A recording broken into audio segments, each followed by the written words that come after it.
guys, Kim here, Papa's Fix the Chop. So here's where I've gotten on this guy, trying to figure out how to make an assault rifle. It's kind of works. Ouch. Well, come on now. The trigger part I gotta refigure because it doesn't hang on. And I think what it is that I got to, I got to figure out a different way to stop it. But you can cock it, and it shoots pretty good. Let me bring it closer so you can get a look at it. So, see this goes down into a groove, but as I said, it doesn't work real good. At first it worked great, but just a tiny bit of wear and it starts not working. And then this is where I'm going to introduce the salt. And I got a tube, I've been working on it when I can, but here's the thing. Most everybody in the U.S. knows that the economy's kind of gone to crap. Cost of living has gone up 9 or 10% in the last few months, and depending on where you live, it's higher. I think here, because just about everything comes by truck to this town, it's quite a bit higher. I mean, eggs have doubled in cost, and gasoline's still close to $4 a gallon. So, I've been retired for 5 years on a fixed income and trying to run the shop and everything. It's gotten so hard that I had to kind of think about looking for a job, and I started looking for a part-time job. But as soon as I put my resume out there, I got like barraged with offers. And I did an interview, and they immediately said, say yes, please, say yes. So the moral of that story is, if you're a mechanic, a highly qualified mechanic, you are unemployment proof. The same thing applies to air conditioning repairmen, plumbers, electricians, semi-truck drivers. And I had a Class A commercial driver's license with all the endorsements for my entire life. I got rid of it when I retired because I didn't need to spend the $200 every couple of years to get my medical. But yeah, so in the next few days, I'm going to be going to work full time. And so that may impact my ability to do this stuff. As you can see, I'm getting my toolbox all organized. I've got so many tools that I keep a lot of stuff stored, but this baby's going to be going to work, and I'm going to be going to work. So it's a really good job, a lot of benefits, and it's bittersweet. It's nice being retired, but if you can't afford to do anything, it's kind of boring. So you'll see the rest of the videos. I didn't make a lot of videos of this thing because it's real basic stuff. Welding something, drilling holes. What I hope to do is when I get this thing finished completely and I get it either that it works or it doesn't work, I'll do a really good review on it. But like I said, what I have left is, first I got to figure out this trigger, because it goes back just fine, but you can see this guy doesn't stay down on maybe some stronger springs or a different configuration, but it works pretty good. I stuck a spit wad in the end of the barrel and it shot it across the room, so if there's a big pile of salt in there, it should work the same way under theory. But so here's the thing, I got to get the trigger fixed, and then I have to figure out some way of introducing a salt in here. And then I need to make some kind of a cocking mechanism. I'm thinking like a shotgun uses where you pull it back. And those are the really tricky ones. But hey, nobody ever invented anything without trying and failing. So there's actually a couple of things I had to stop and do a different way here. So thanks for watching my videos. I'm really going to try and keep up with it. I appreciate all you guys watching, and leave me comments.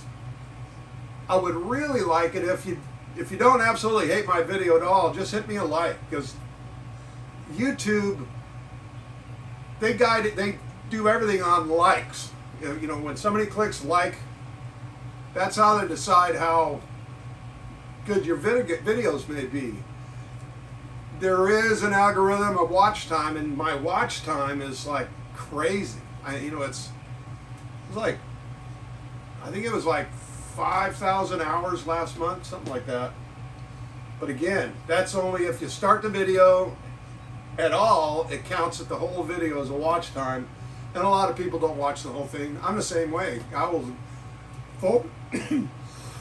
excuse me, I'll forward through and look at the details unless it's something I'm really interested in. So once again, thanks a bunch. See you on the flip side. You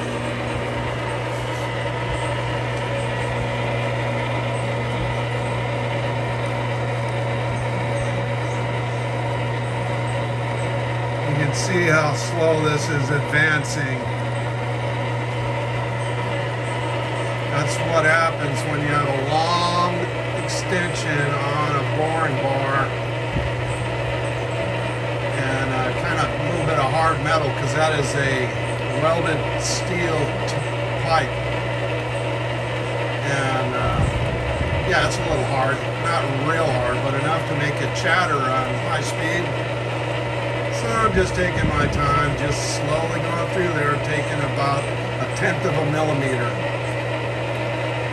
Yep, tiny cut, long duration. Trying to keep the chatter out.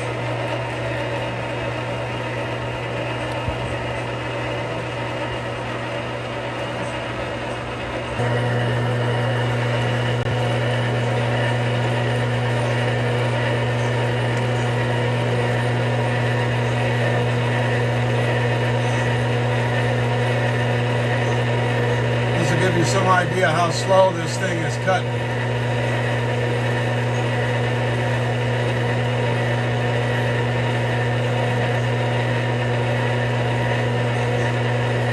Very nice. All right, another long wait for this to make another pass. It's about 900 millimeters.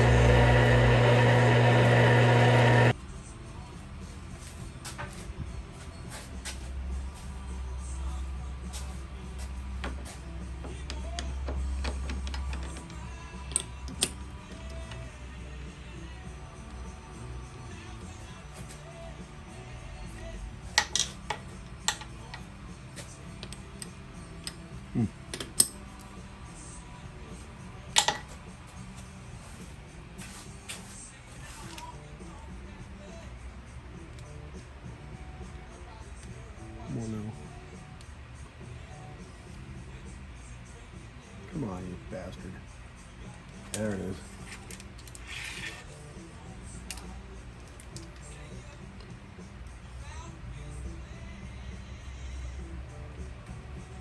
Come on.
just starting to go past the radius. Nice. Well, a lot of machining to do. Alrighty. This is probably one of the tougher soldering jobs I've ever done. This is 56% silver solder. And I'm trying to connect these two pieces of steel onto this pipe. And I thought about welding, but it's going to be impossible without destroying something. So I've got a position to clamp down, and I put this stuff, black high temperature brazing, and this, like I said, it's 56% 1/16 silver. And so what I'm going to do is try and flow it in there. So I only put the flux on the bottom of those, because wherever the flux is not there, it will not connect the silver. But if there's flux there, yeah, it will. So this is me trying to do this. So I got to get her lit up.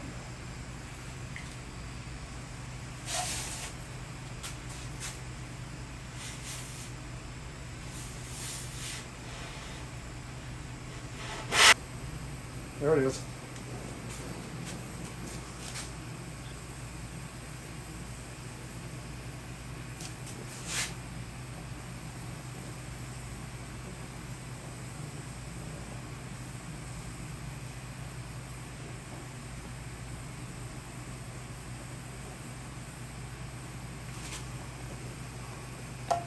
Ah.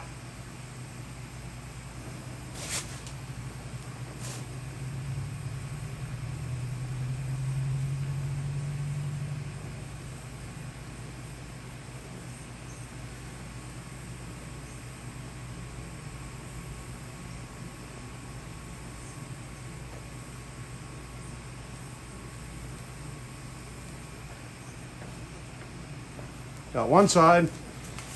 Watch me squeeze by. Try and get the other side.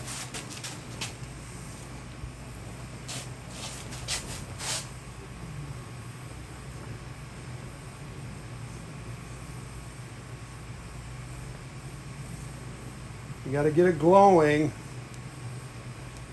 and that solder will go right in its slot. It's almost there.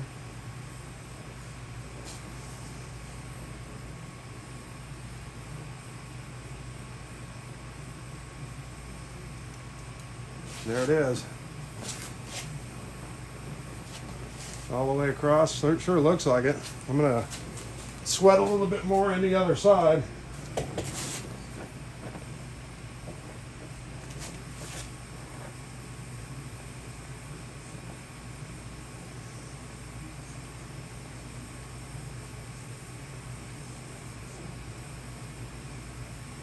There it is. A little more solder than I need, but there it is. Yeah. Nice. This is the mount for the trigger release. So now I'm going to let it cool off, and I'm going to take that screw out that's holding those things spaced, and pray that none of that silver got in between the bolt and everything, because it'll all be one piece. Well, you know, I can get it out, but yeah, oof. That's a tough one. You got to understand, look how big my fingernail is next to this, a tiny little bit. Yeah, well, I did do it. See, I was perfect until I decided to add a little more silver here, and I managed to get up into this nut, so I got to like surgically remove it. So, yeah. First instinct not to do it, and I did it anyway.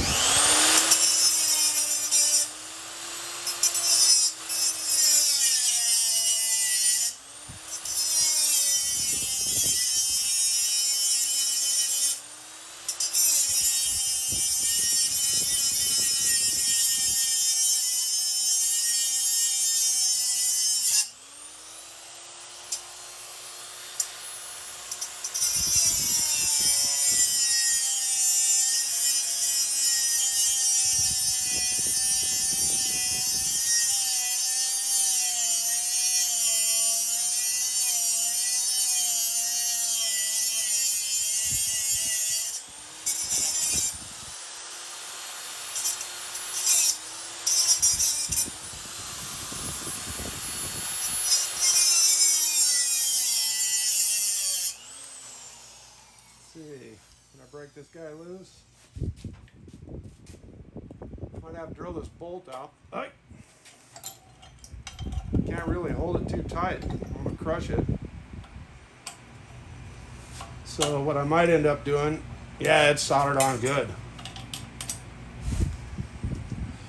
Yeah, I'm gonna have to grind that off and drill it out again. Shouldn't be too hard.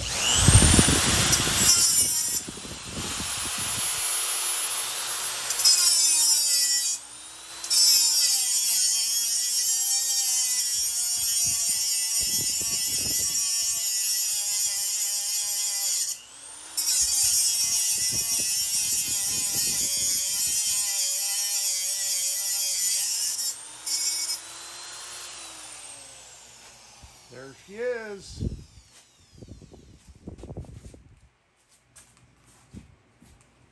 Now I got it hot again. Whoa! Abnormally shaped, can't get it to grab into the vise pretty good. All right.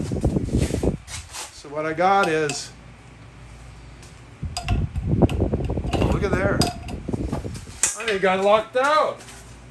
It didn't get in between the bolt or the screw and where the threads go through. So maybe it's looking loose. All right, there it goes. Yeah. There it is. Clean it up. Test fit it.